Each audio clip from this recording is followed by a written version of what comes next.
Welcome back, everybody. It is February 1st of 2025, and this is episode 74 of What is on My Desk.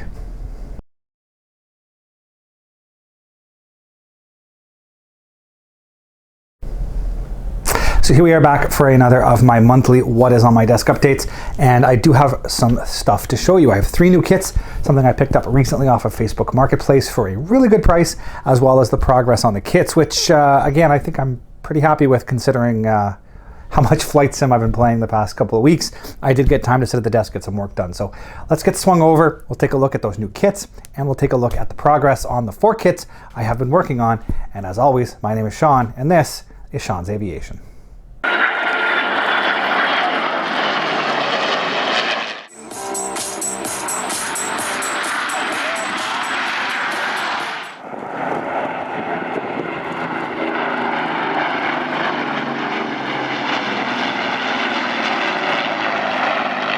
So here we are at the desk, and before we get too far into taking a look at the status of the current builds, I do have, as I've mentioned, some new products to show you. Specifically, I have 3 new to me kits. They are used, I bought them off of somebody, but they are new to me. And all 3 are actually kits I've been kind of, stuff I've been wanting to get for a few years, but just the price was never right, and I just happened to find this on Facebook Marketplace the other day. Saw it while I was browsing some other stuff, and the price was absolutely right, so I had to jump on it. Now, the first I'm going to show you, and the big one, it's actually a model my dad had when I was a kid. My father had built this when I was young. Always loved the look of it. Always wanted one, but the price just kept it out of my reach until, as I said, today, and the price was right. And it is this. It's too big to fit on the desk. It is the Monogram 1/72nd scale B36. My plan is to build this with, I have a B-52 and the XB-70, all in 1/72nd scale. So I'd like to build all 3 of those and have them hanging together, and eventually even potentially get a B-1, a B-2, and a B-47, and just kind of have that whole post-war, because I have everything else in 1/48th. You know, the B-17, the B-24, the B-29, the A-26, the B-25, the B-26. I've got all of that stuff in 1/48th. But once you get bigger than a B-52, a B-29, it just becomes too ungainly to have in 1/48th.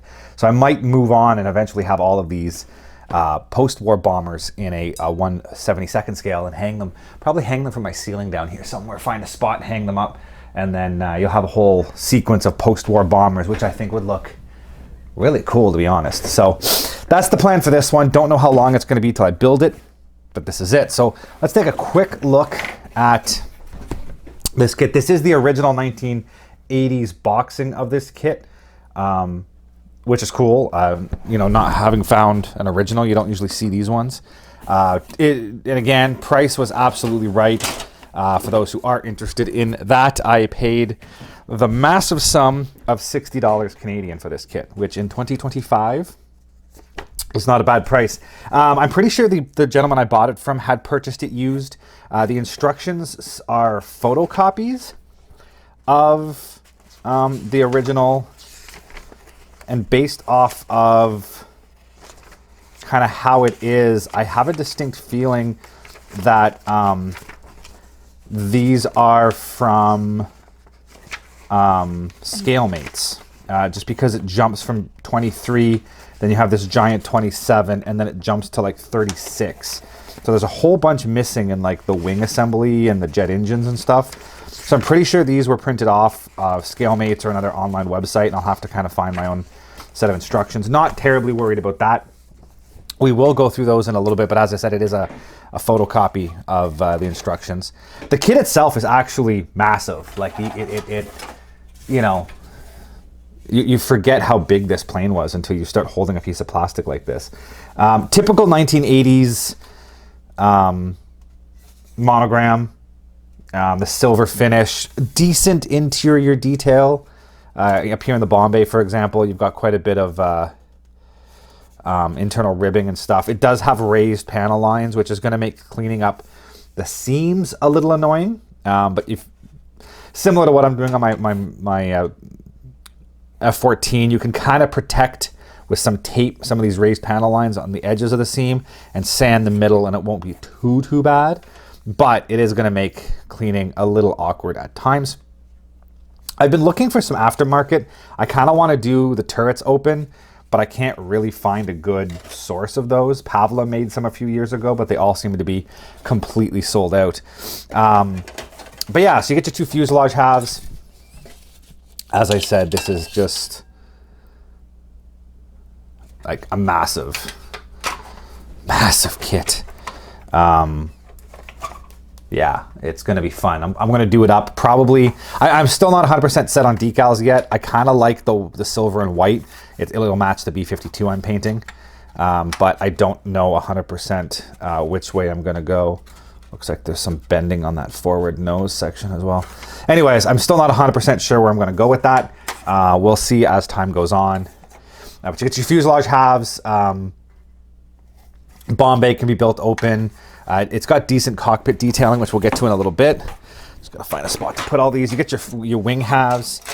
These lower halves have already been taken off of the sprue, which I'm okay with. And then, yeah, there's definitely some like distortion in the plastic. There's some discoloration, and you can see the mold lines. But anyways, I'm not too worried about it.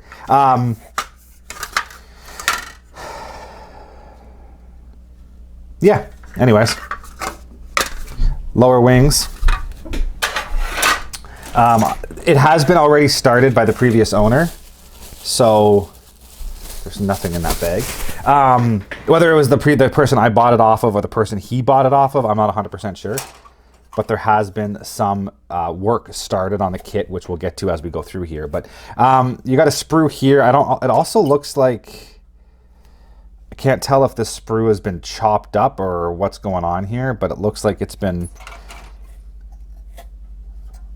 knocked off. It might have been the way. I've never seen this kit in the box, so I'm not entirely sure how it all is supposed to look. But anyways, as I said, there are some pieces in a bag here that have fallen off, so we'll go through all that in a little bit. But here you've got the horizontal stabilizers. And just to put it in perspective, the horizontal stabilizer on this thing is about the same size as a 1/48 scale Spitfire wing. I believe an entire Spitfire can sit on this horizontal stabilizer in real life. So it is not a tiny airplane. Horizontal stabilizer, some nose wheels. These are your gun sights. They had remote turrets, so these are all the gun sights that fit into the blisters on the side of the fuselage. Some antennas for the RB pieces, and I think this is some interior detailing in the nose guns. And then here's another sprue. You've got your internal bomb bay frames, the rest of your nose wheels, the rest of your horizontal stabilizers. Looks like some nose gear doors here. And then you've got your interior bulkheads, which for a 1/72nd scale has some decent detail on it, I have to admit. Pretty impressed with the detail on it. So all the instrument panels are decals. They're just flat. This is the where the flight engineer panel would sit with all the engine instrumentation. So it's just a flat panel. Your decal is what's going to give it all of its detail. And then you have your upper wing, which I'm assuming would be mounted in here, which has broken off. And then you've got some detailing in here, some, I don't even know what these are, gear doors maybe, but you've got your control yokes in there. I mean, this kit is actually older than I am, so it's going to have a bit beat up after being, I mean, I'm a bit beat up, so it is what it is. This sprue here, you've got your bomb bay doors. They are molded to be installed closed, and then you have to score the plastic and fold it, excuse me, to do it open. These are your splitter plates for your engine intakes. You've got your outboard jet engines, and then all of your main wheels, which as I mentioned, work has been started on them. And I'm not sure what that is. I'm going to assume it's propeller pieces because there's 6 of them. So that probably makes sense to that. Again, there's a lot of pieces that have been falling off of sprues. So hopefully nothing's missing. We'll find that out the hard way when I start construction. This piece of sprue here, this is your wing carry through. Goes inside the bomb bay, and the wings slide onto it to give some structure. You've got your nose gear bay. You've got your cockpit floor. Gear doors, nose gear doors. This is your lower floor.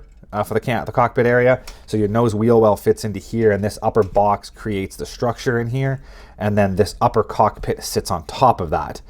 And then you actually have this little ladder that brings you up from the lower area up into the cockpit and all that kind of stuff. This is an electronic warfare guy. There's your instrument panel, and then these are pieces of your main landing gear.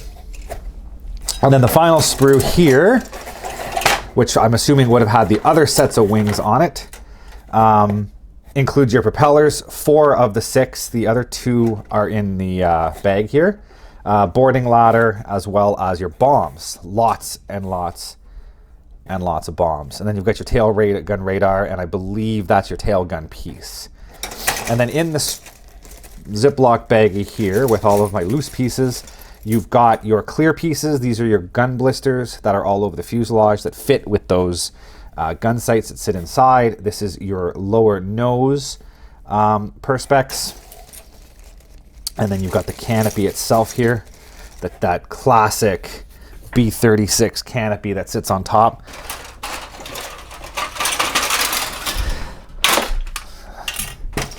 This thing is so hard to handle. I don't even know how I'm going to get this thing built and sprayed. Like I said, I'd like to do this silver and white and with Alclad. We'll see. Yeah, but the canopy sits on... Well, I don't drop it into the cockpit.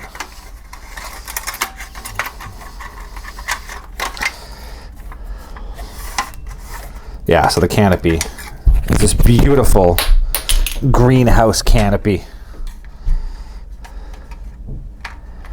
That's going to take a little bit of cleanup to get that to fit properly, but I should be able to get it down without much problem. But yeah, all that detail you'll see in the cockpit when it's all finished.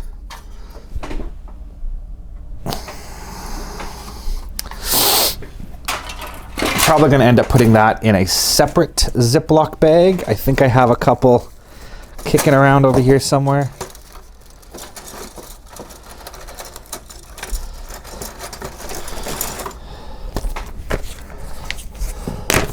It's always good to keep your clear pieces separate from everything else, just to limit the amount of damage and scratching.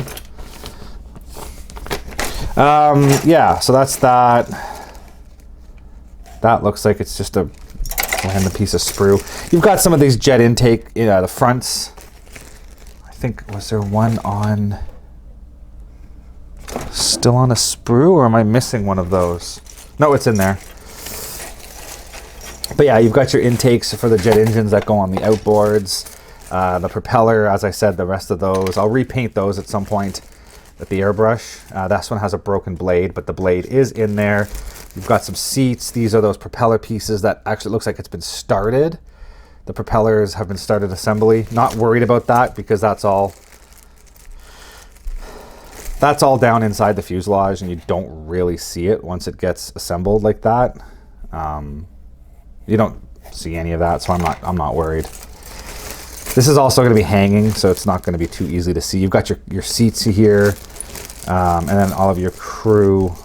How many crew do I have? 1, 2, 3. I might have to track down some more 1/72nd scale pilots.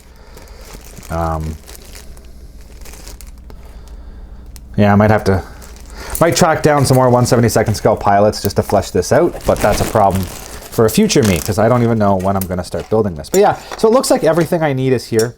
As I mentioned, the instructions are photocopies, so we'll take a look at that here next. Not going to be able to do a full build kind of walkthrough because of that. It's going to limit what I can look at. Just going to get all of this back in the...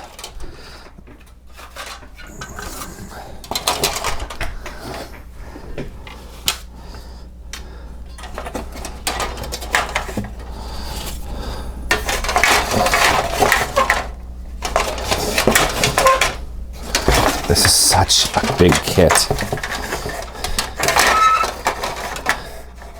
Anyways, so let's take a look at the instructions. I'll get this kit out of the way for now.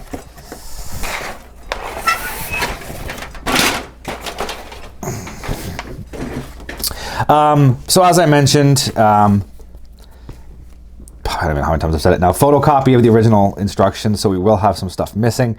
So as usual, it starts kind of in the interior.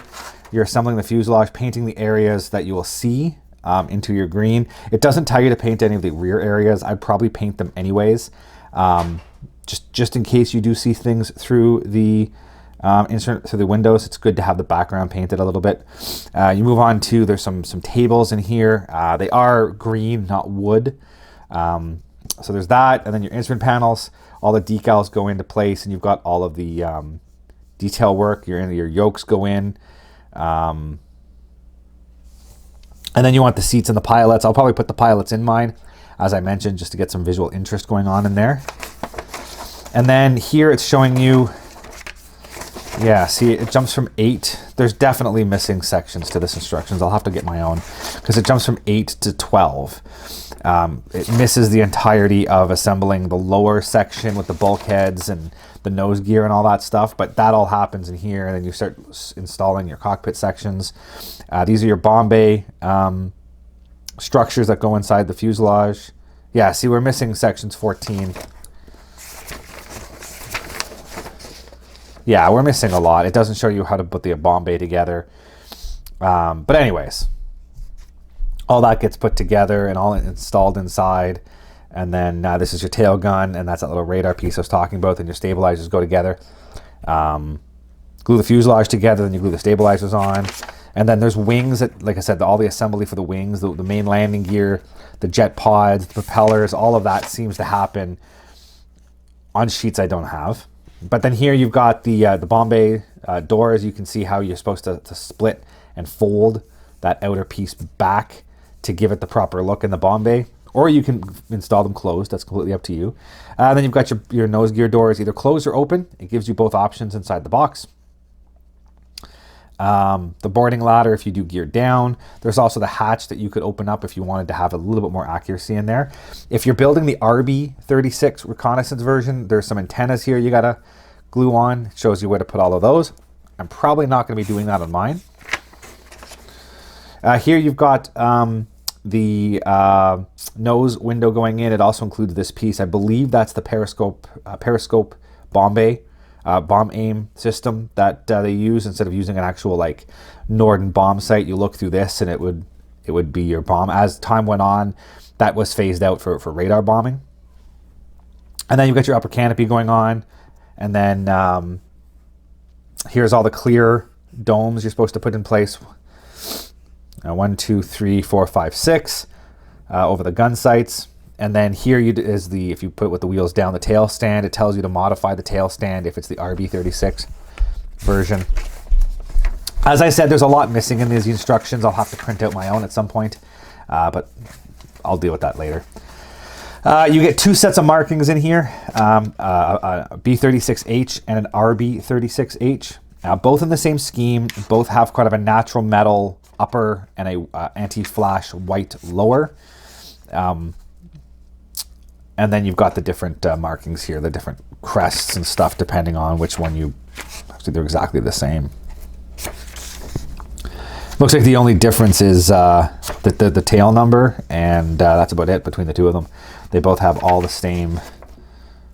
this one has the bomb squadron crest at the front that the other one doesn't. So anyways, and then it shows you all like the jet engine, the colors on that and whatnot. And pretty simple paint, really, between the silver and the white. Nothing too crazy. Like I said, I'm probably end up going just the straight bomber version. I'm not going to include the RB version, and I might get aftermarket decals that include a bunch of stencils, as well as I might do one with a red tail. I think that would be really cool, but I got to do some research on that because this one has jet engines, and the only real reference I could find for ones with red tails didn't have the jet engines, so I'll have to do some research on that. But that's that. Decals are pretty basic. I mean, it's a 1980s monogram. So like I said, you've got your instrument panels, your SAC bands across the side of the fuselage, your different crests. I believe the red is around the engines. C and D.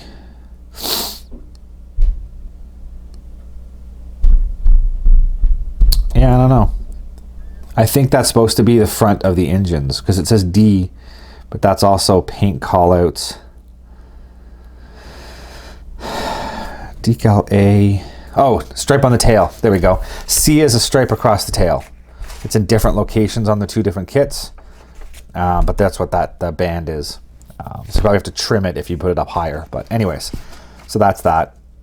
I do have a good book, reference book for the B36 here, Magnesium Overcast. So that's, this is going to help a little bit when it comes to me building this. I'm not going to do crazy amounts of, detail work, but this does give me some decent references in terms of, paint colors and interior details if I did want to kind of busy it up a little bit. But most important, it gives me quite a bit of color photography that I can use as a reference for painting. For example, this is kind of what I'm looking at with the aluminum with the white belly. So that's a good reference to look at for that. Standard size bombs, in terms of what if I want to paint the bombs up. There's one with the red stripes, similar to what I got in the kit. You can see the red markings around the jet engine, but see some have them, some don't. So there's a lot of good references in here that I can use to see. Here's another one with red on the spinners. I'm probably going to invest in some aftermarket. See, here's what I'm talking about with the red. I really like this with the red accents for when they flew in the Arctic, but I don't see any of those pictures that have the jet engines on them. So I might have to not do the red on it, depending on what I find. These are all early examples here that don't have. There's a good picture of one with the turret area open in the front, which I kind of, like I said, I'd love to do this with the turrets exposed, but I'd have to find some reference or some aftermarket for that, and I can't really find any. But there's some good examples here. Changes in the color. You can see how the different types of metal, magnesium or aluminum, or different grades of aluminum, you get the varied look on it, which is something I do plan on replicating. Here's another good one, how the center section, the unpressurized bomb bay section, is a different shade than the pressurized section, which is an important distinction when you are painting. But yeah, I'd have to sit down and go through this book, make some notes, really make sure that I'm aware of what I want to do. There's some good pictures of it under construction. But yeah, I'd have to, like I said, I definitely need to do some research on this book, go through and just make some markings, make some notes for painting and whatnot. Great reference to have when you're doing something like this. But yeah, so that's where it is on that. I still don't have a full plan. As I said, it's going to be, there's a great shot actually on the back. I'd love to do it with that red. I don't know if the H model flew with the red. It sucks. I wish I had answers for that, but I just don't know. But I'll probably end up buying aftermarket decals anyways. Warbird Decals does a really nice set that includes the walkways and stencils on the top of the wing, and then some actual markings for a bomber version. But again, I need to do some research, see what makes sense and what doesn't. Anyways, I'm kind of rambling here because consciousness of thought kind of thing, or stream of consciousness. Anyways, yeah, looking forward to that. It's exciting. That's the B36. And let me just get all this stuff put away, and I'll grab the other two kits that I am going to be showing you. Okay, so the next two kits we're going to look at are two variations of the same kit, and they are the AMT 148 scale A20 Havoc, and I have the A20G and the A20J. Now, similar to the other AMT kits, like the P40s I built a few years ago, you can jump back and see those reviews if you want to see them.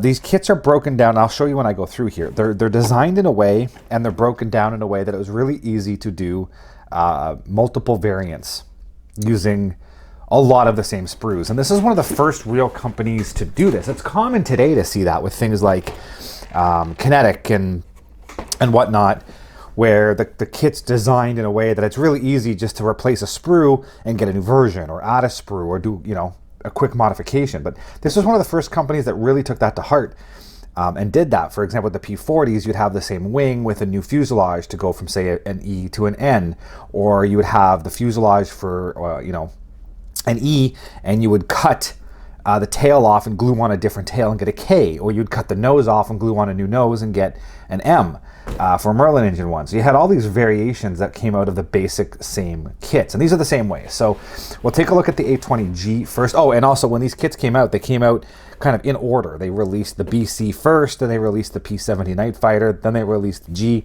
then they released the K. So they all kind of released in the proper order based off of how they were released in real life. Now, there is some aftermarket I have with these. I bought these used, so it did come with some aftermarket stuff. So I'm not going to look over that. Actually, probably I will look at the decals in a minute.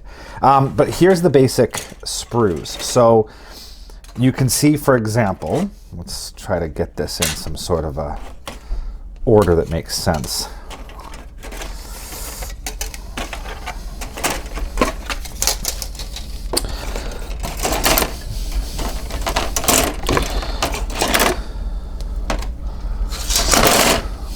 Why do I feel like I am missing?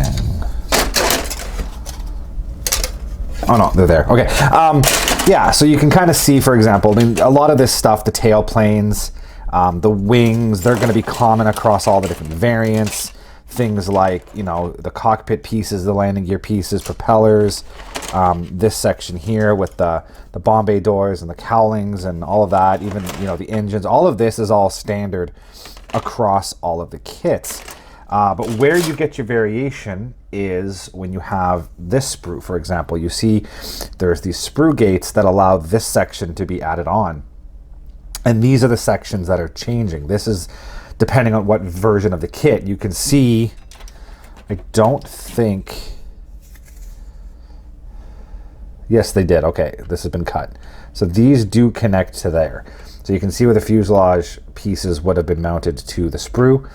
But you can see here, for example, this has a sprue gate on this side. So depending on how the mold is set up, you either get a gun nose or you can get a, for example, a glass nose.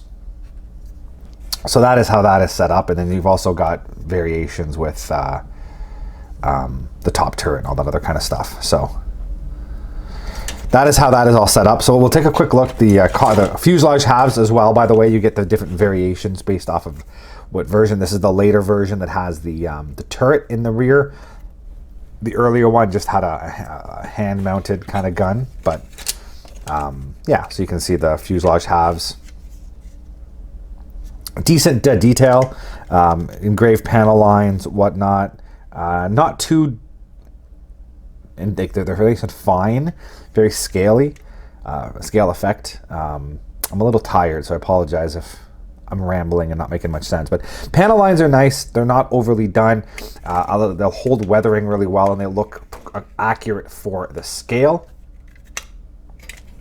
So you get the two fuselage halves, and like I said, we'll go through the J in a little bit. It's going to be very similar to this. I wish I had an earlier BC to really show the difference in the kits. And then here, as I mentioned, on this sprue is where you have your fuselage sort of mounted, and you have your variations. So your A sprue is the center sprue, and you've got your bomb bay with your bombs. Now this insert has the bombs permanently mounted to it, and you just glue on the halves, and that gets glued into the bomb bay. So not the most accurate way of doing it, but at least it would look decent from the bottom. You also got a fuel tank, your cowlings, your top turret. These are your fairings over the top of the wing, where your carb intake and everything goes in. You got some machine guns, and I think these are the exhaust stubs, similar to a late model B-25. And then over here on this extension, you have sprue C, and this is where you have your gun nose, your sides, and then your front piece with your 4 machine gun barrels and all that stuff. Sprue G here has some of the internal parts. You've got your propellers, your instrument panel, some of your side panels, your nose wheel well, some of your landing gear parts, seat, yoke, some ADF loops and some antennas. I think that's the base of the yoke. Looks like you've got your, I don't know what that is actually. There might be an oleo for the nose gear, more parts of the nose gear and all that other stuff. And then your wings are here. They're separate screws, top and bottom halves of the wings. So you can see where on the bottom half the cowling fits in. On the top half, that's that opening where that little, the pieces already come off. This piece here, for example, fits. It's the wrong side, but you get that. This one should fit on this side like that. There you go. See, so that's your upper fairing that blends into the top. And then your horizontal stabs have the dehydral on them with the bottom halves, and then you've got your vertical tail, which are two halves that then clip into this piece here. And I think that is simply because the variation of the fuselage. It allows them to do multiple different fuselages with just one sprue, and that limits the amount of plastic that goes into the fuselage halves. Instead of having the vertical tail formed as part of the fuselage, you make it a separate piece, and then this could just be punched out and constantly added to the different boxes, and it's a lot more cost effective to do it that way than it is to have that tail molded on the fuselage. This sprue here, sprue H, as I said, you got your bomb bay doors, your cockpit, your four, because they're falling off the sprues, your four nacelle sides. This little section here, I don't know if that came off of one of these sprues or if that's a separate sprue, but that's got your engines on them. Relatively detailed engines, I have to say. Didn't expect that much detail out of the engines, but yeah, you've got your engines there. Would look nice weathered up. And then over here, your final sprue. What sprue is this? Sprue I. You've got your main gears, your gear doors, again, designed to be glued closed, and you cut them down the middle to have them open. Wheel well bulkheads, I think that is part of the nose, or potentially the rear of the... no, that's the nose. That's got to be the nose. We'll see when we look at the instructions. Not too sure. That looks like a nose wheel, and then you've got your main wheels. The main wheels are a little weird. The tire treads seem to be very, very pronounced, a lot more than it should be. Luckily, it does come with, as I said, buying this used, it came with a set of aftermarket tires, which look a little bit more realistic. So that'll be a nice addition. But those do look a little weird. So I recommend getting a set of aftermarket wheels if you do plan to build this wheels down, as that does look a little off. So that's the G. We'll take a quick look at... I just realized, unless I'm crazy when I open this up,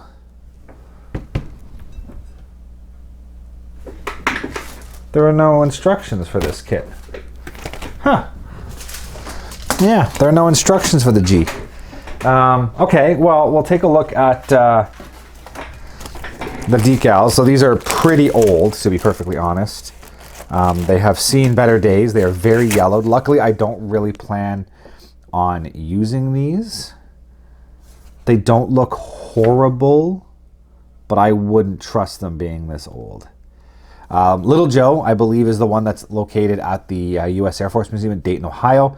And you've got Little Isidore over here as well. I don't know the details because I clearly don't have the instructions to tell you the details. Clear parts are not bad. There's some distortion in the plastic. Yeah, they could be a clearer. They're a little distorted, but not too shabby. You've also got this upper part here, which is the top of the canopy. So this part here is the top of the canopy. It actually opens sideways. That's how the pilot gets in and out. And then under here is where you would have a life raft. That's part of it. So, and then you've got your some lights and little windows and stuff like that. So, yeah. Not a horrible kit. A little annoyed that I don't have instructions, to be perfectly honest. I should have checked that when I bought the kit. I didn't really think of that. I had a bunch of aftermarket, and I just saw everything in the box, and I'm like, oh yeah, that's fine. And then luckily the instructions should be pretty similar between this and the J. Just the difference is going to be on that nose section. And then I did have these resin wheels And it includes the life raft to go in that rear section, which is a nice addition. And then it came with this aftermarket set of decals here, which are from Superscale. And you get two different aircraft from the, one from the 47th Bomb Squadron, 675th Bomb Group, and the 321st Bomb Squadron. So the two versions you get here, you get a green one with dark green, medium green splotches, neutral gray bottom, medium.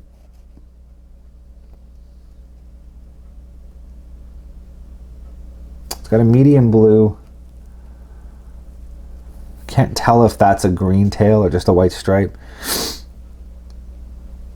Yeah, it looks like it's got medium blue on the wingtips, the nose, and it might have it on the top of the tail.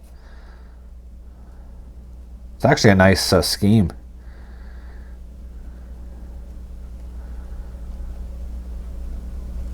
Anyways, then the next one down here, Little Chief, is all over natural metal, which is really cool. Nose guns were removed, fairings were placed over gun ports.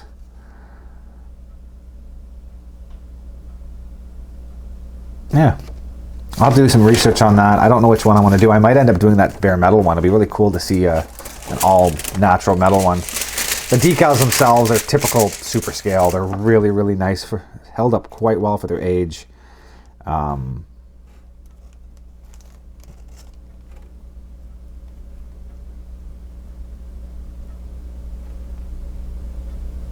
Yeah, they look nice. This is the first time I'm looking at these pieces, so I'm still figuring it out as I go. But yeah, so that's the A20G.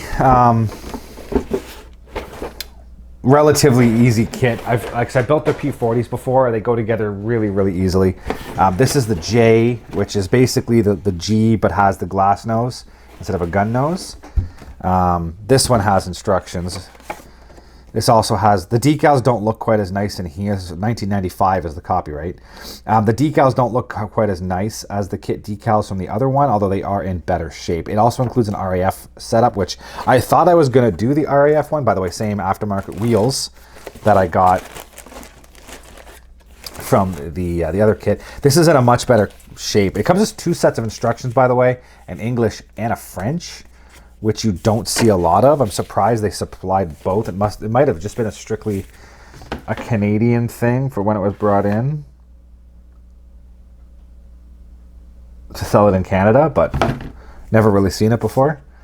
Yeah, and I have two sets of instructions, and I'm not sure why. I'll have to figure that out in a second. Plastic is effectively the exact same. You get a different nose insert. The bags aren't open. I'm not going to open them right now. But the fuselage halves are the same. This sprue here with the cowlings and the bombs are the same. The nose one is different, obviously. You get a different nose section here. That includes a bomb sight and the nose halves, which is different than the gun nose. But everything else in here is all exactly the same. The engine nacelles, the wings, the engines, the gear, all of it is exact same different. So the only thing that's different between this kit and the G is this one sprue here, whereas the G had the gun nose, the J has the glass nose halves. Again, everything else is exactly the same. Clear sprue, again, is exactly the same. However, it's got the little insert off the one side here with a sprue gate that has the J model nose, and you can see there's a sprue gate here, which if I pull up the G, you can actually see, since this is open, you can see how this is actually the exact same kit. And you've got this central point, and it's putting plastic on one side to get the canopy, to the right to get the upper turret, because the upper turret would only exist on the G and the J. And then below that, there's another sprue gate that gives you the J nose. And my guess is, yeah, you can actually see on the edge here, there's nothing here, but there's a nub on this side, which tells me that when that spins, it would inject the other side, and that's where you would get the B and C nose clear glazing and the upper glazing for the rear turret. So it shows you how one mold gives you all these different versions just based off which way it is turned. One way will give you the cockpit and the early version. Spin it the other way, off by 90 degrees. You got the cockpit and the upper turret, and then there's another sprue gate over here that can be spun 90 degrees, and it gives you the J model glass or not. So just depending on how you set your mold, you can actually, with one die, you can pump out enough clear pieces for 4 different variants on one mold. And that is how you manage to make a kit like this and make multiple variants for very little money up front. Not much more money than what an actual one kit would do, but you got multiple versions. Very smart move by AMT when they built these kits. Too bad they didn't last, unfortunately. I think Italeri owns most of their molds now, and they're repopping some of their kits, but AMT really was a good company back in the day. So it looks like these are just, I mean, I'm looking at the French one, but it seems like this is the instructions on how to build the kit, and these are just your marking instructions.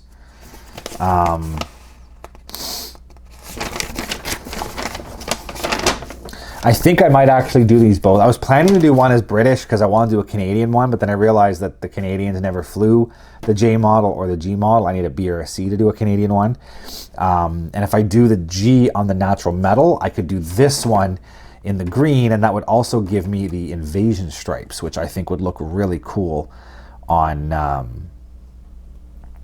this kit. So I think that's what I'm going to end up doing. I'm going to do it up as this one here. It's got medium blue on the cowlings.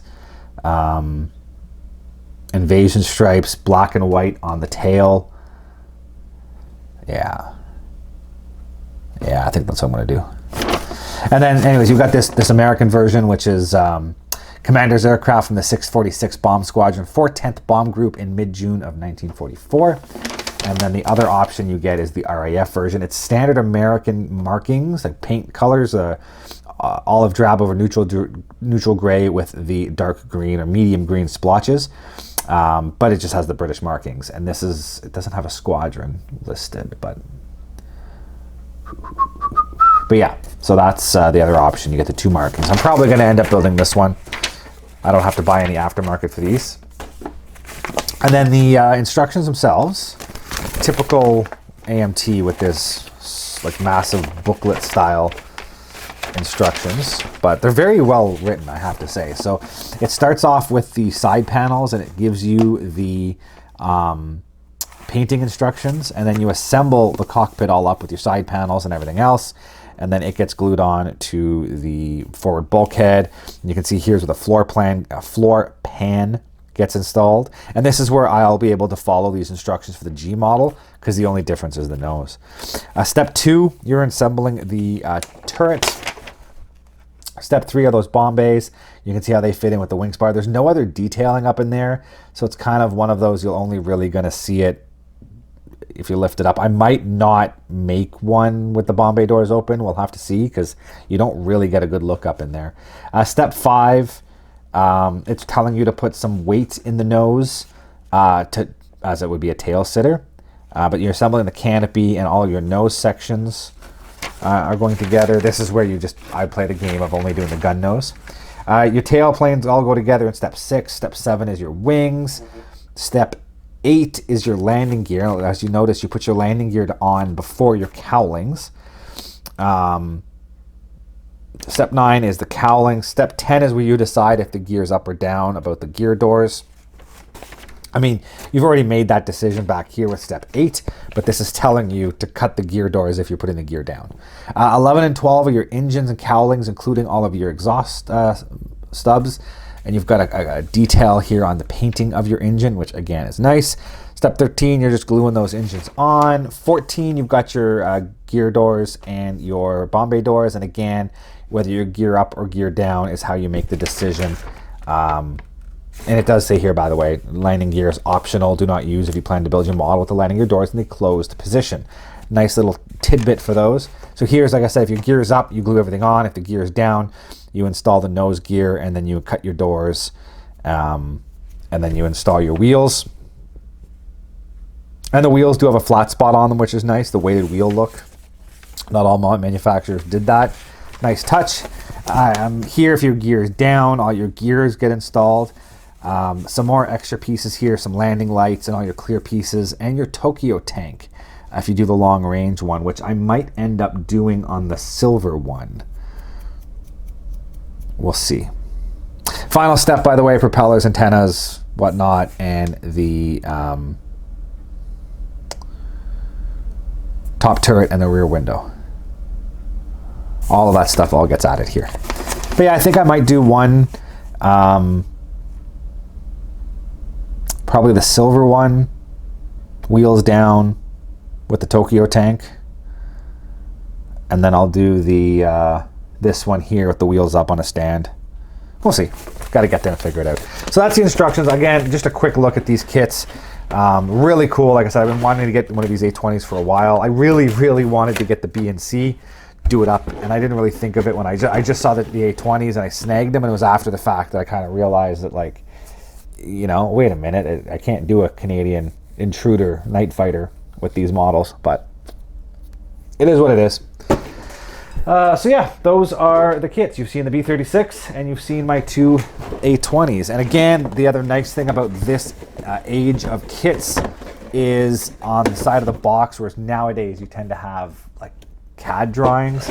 These have actual pictures of the finished kit to show you what the kit looks like, which is a nice touch versus the, like I said, the CAD drawings that they just showed today. So yeah, anyways, those are the three of the kits I got, the new ones. So let's get, I mean, we're already at the desk. Let's just take a quick look at the status of the kits, and I do have progress on all of them, so I'm excited to show you where I got. So let's take a look at those now. So now we're gonna take a look at the progress on the 4 kits, and I promise this month I will remember to show you guys the status on the B-24. But to start, we will take a look at the F-14. And I literally this morning just finished gluing together the fuselage halves. So this is pretty much the final layout for this kit. As I mentioned a number of times, one wing is going to be out, one wing is going to be back. I've pre-painted the white on parts of the wings just to make the final painting a little bit easier for me, especially when it gets up and close to some of these seams. I will have to do a bit of touch up.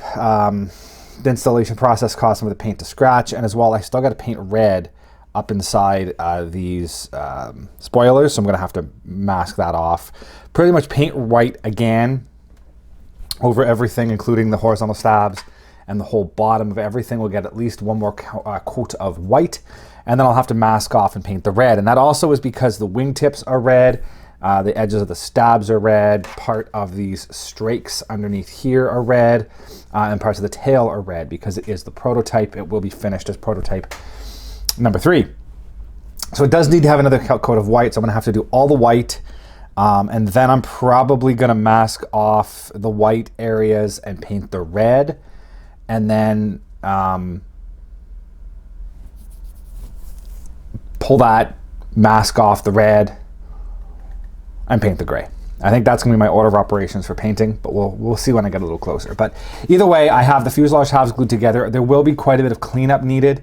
The seams here along the front of the wing, this one here needs a little bit of work on it. This side went together quite nicely.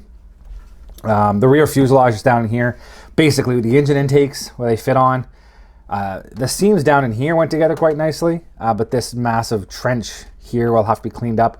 There's a pretty good sized step on one side. I'm not going to worry too much about the detail in here. I'm going to lose a lot of it when I sand. I might mask off some areas up here and whatnot to save a little bit of it, but I'm going to have to sand quite a bit off to get rid of these steps and trenches. So it's got to be cleaned up. The wheel wells are pretty much finished. I have a little bit left to do back here. But the final coat of putty is pretty much where I want it to be. And then again, there'll be some sanding up here where the engine intakes meet. Back here where the upper and lower fuselages meet, I'll have to do some sanding and some puttying on that. And then the front fuselage halves, especially in here, I mean, I know it's monogram and this is a really weird shaped plane, but the assembly process was sketchy at best. So there's all of these extra steps in here. And I kind of masked off hoping to save some of those details, but it looks like I'm gonna lose a lot of it because all of this will all have to be sanded out and puttied and whatnot. So I'm gonna lose a whole bunch of the detailing on the sides of these fuselages. I still have a piece of a panel that has to go in here. I gotta clean up the nose, glue the nose cone on. There's still quite a bit, but you can start to see the finished product, and that'll be mounted on a base. I'll have to pick a base up soon.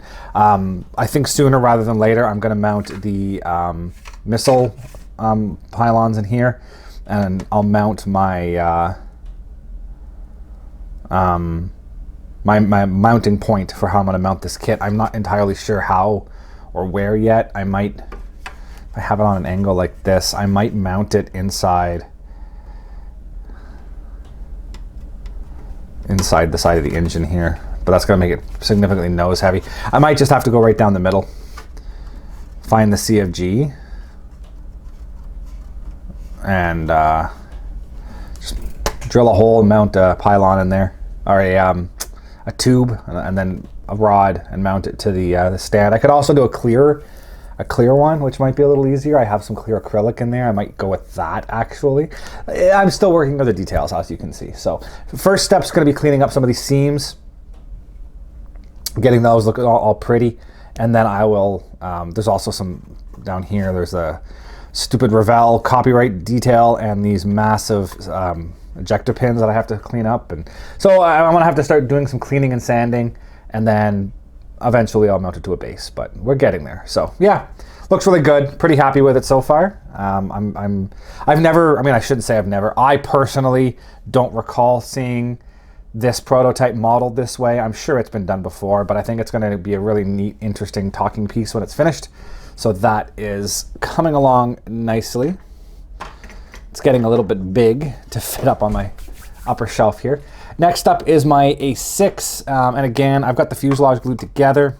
These are just temporarily put in place, as was this. I was trying to see how close I got with the nose weights. I think I'm pretty close, to be honest. I'm going to start. That's interesting.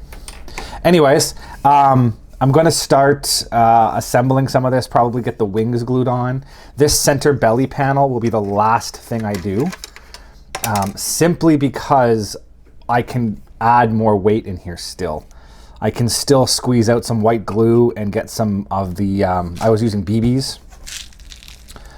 These copper BBs is what I was using as weight, but I can still basically get in here, you know, squirt some white glue down inside, pour some BBs in, and add more nose weight if required. So I'm going to install this belly panel at the absolute end, get the wings glued on, get the tails glued on, and then I can test with the landing gear kind of where we are.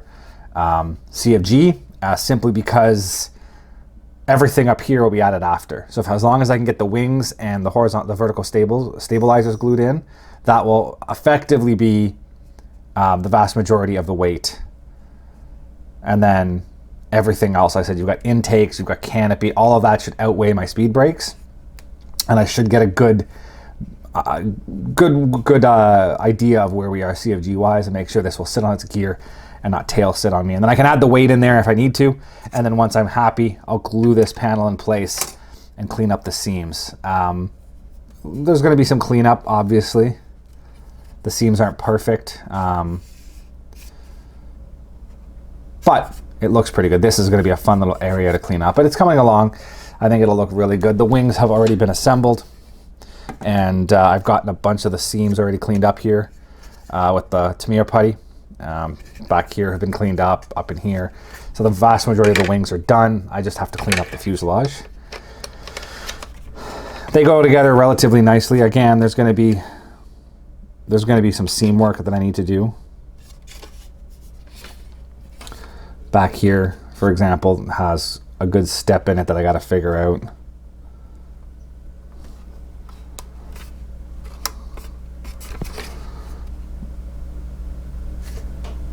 yeah, there's going to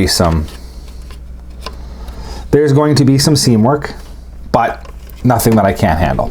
And then the wings, like I said, they just slip on quite nicely. Again, it's a relatively big plane. I've built the EA6B with the wings folded. I forgot how large this plane is, the big wingspan on it.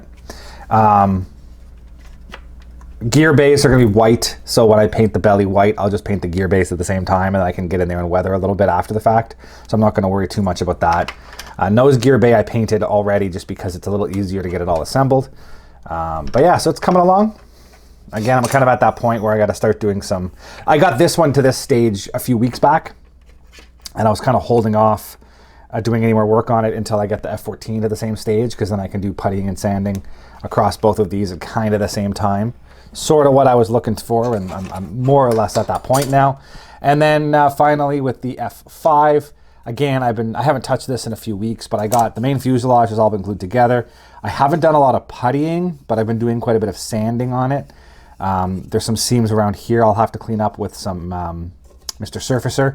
And then I was working on the wings. The top of the wings go together quite nicely. The bottom, as you can see, needed quite a bit of work. There's also still a little bit of a weird edge to the putty here that I got to clean up.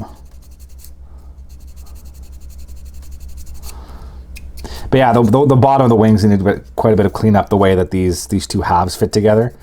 It left a pretty massive step, so quite a bit of work under there, but that is coming together nicely. That's kind of where, there you go. That's where the wings fit. I was gluing together the intakes. That was the last thing I did with this. You got to get them the right way. They fit in. This kit is actually a very detailed, intricate kit. You got to give Kinetic credit for doing the amount of effort they do to make a detailed kit, but I'm pretty sure, there we go, that's the right way. So yeah, and then the wings tuck over top of those, and it all kind of fits together really super tight. I think I got that wrong. I think this one goes on this side. Yeah, I had the wrong side.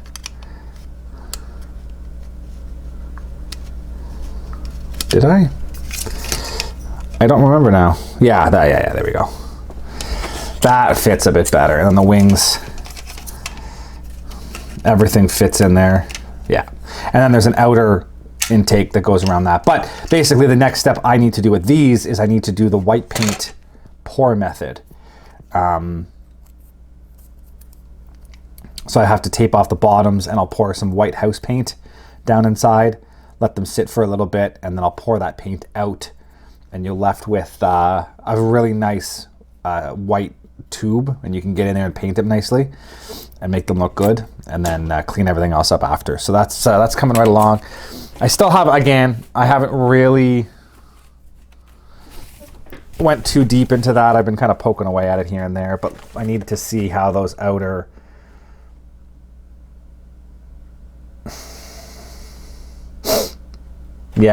house paint, and then I can paint airbrush white on the two sides and then put it all together. So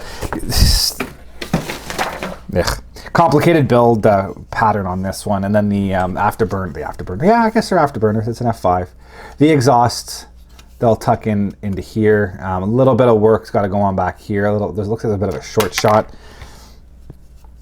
on this one panel, so I probably just clean that up with Mr. Surfacer at the end instead of white putty, but we'll have to see.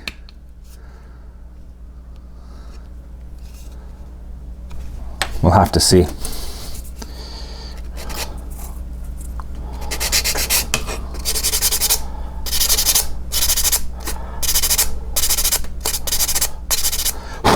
See how much I can fix just by doing that. Yeah, that actually fixed a good chunk of it. A little bit of Mr. Surfacer required back there. So slowly getting there. And then there's the lower, it's a very complicated build. I'm doing it in little stages and trying to clean up seams as I go, so I don't end up with these massive gap seams at the end. So next step, we'll be doing the white paint down the intakes of these. Then I can get those all glued together, get the wings glued on, get the rest of the panels glued on, get this thing pretty close to being ready for primer and paint. Slowly getting there. The other one, as I promised I would show you this time, is the B-24D that I've been building on the live stream. So if you have been watching those live streams, thank you.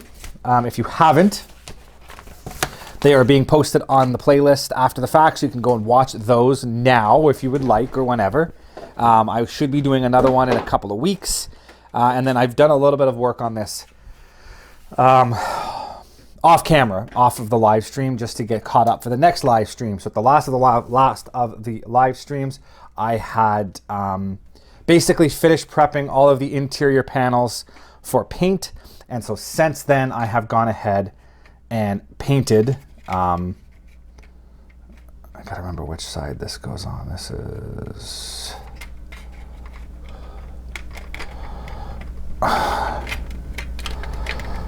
yeah, that's not that side.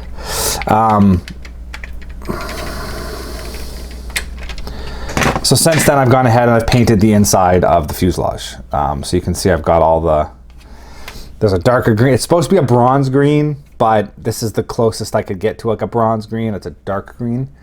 Bronze green is a lot more metallic bronzy to it, but you've got the forward color green, the excuse me, the aluminum Bombay, and then the interior green of the rear fuselage. So that's all been painted the way it would be painted in the actual aircraft. So the next step, which basically this kit's now more or less on hold until the next live stream, because I will be going through and doing some detail painting on the live stream. Things like, you know, the instrument panel and the center console and all the details on the side of the fuselage in here and all that kind of stuff, the ammo boxes and all of this. All of that I'll go through and pick out by hand on the live stream and get all that ready to go. Moving on to being able to start assembling this thing. So that's kind of what the plan is for that. So it's coming along. That's about all I've done. I haven't done anything with any of the other pieces. You know, the wings and all that I haven't touched. I've just been focusing on the inside of the fuselage, ready for that the next stage. So that's that. As I said, if you want to follow along on that build, you can catch the live streams.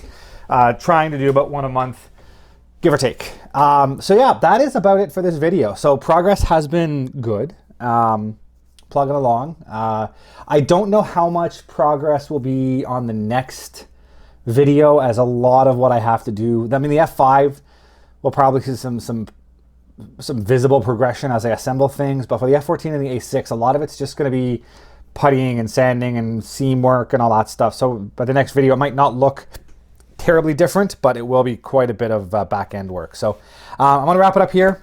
So thank you all for watching, and yeah, we'll see you all next month for another one of these updates.